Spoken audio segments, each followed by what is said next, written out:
politics. Heritage Action Executive Director Jessica Anderson joins us now. Jessica, thank you for taking time on this Monday after the 4th of July. Let's talk politics. Security issues usually play well in politics. And in a campaign coming up here, pretty much already started, you are seeing defund the police rhetoric. People like AOC doubling down, saying defund the police means defund. But yet some Republicans saying, no, we need to refund police.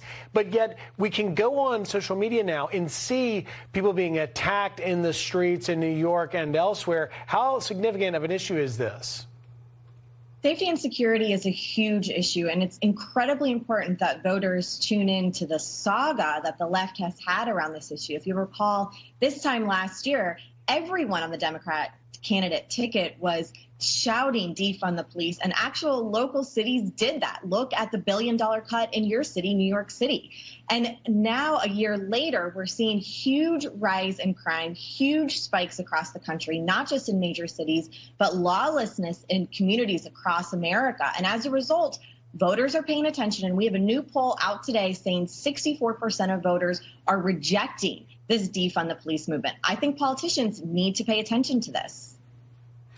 A national report shows that in 34 cities, across 34 cities, homicide is up 24% compared to last year, 193 more homicides in this time compared to last year. So are the numbers really on the anti-defund the police candidates?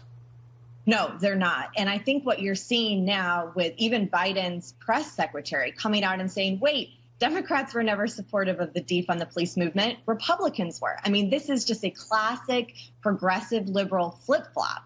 And we'd like to see if Biden is actually serious about supporting law enforcement, about promoting safety and security in neighborhoods.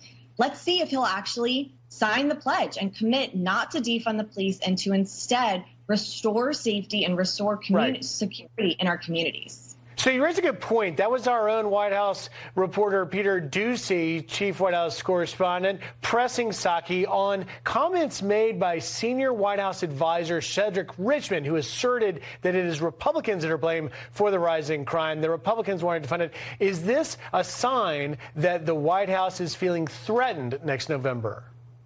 Very much so. They have realized that their stark anti-police rhetoric is actually impacted in policies at the local level, which then have this huge spike in crime, and they're backpedaling. They don't want anything to do with this movement because they see how it disenfranchises them from voters that they actually need. Look at this poll. By 6 points, registered voters say that Biden is not doing enough to support law enforcement. Those are real voters that they're going to need for the midterms, and they're going to need them if they want to have a second term in the White House come 2024.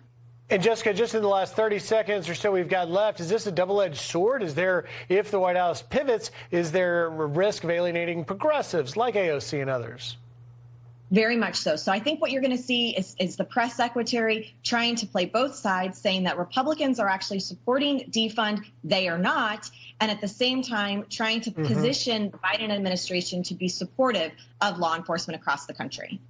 Jessica Anderson, Heritage Action Executive Director, thank you for taking time today. Thanks for having me.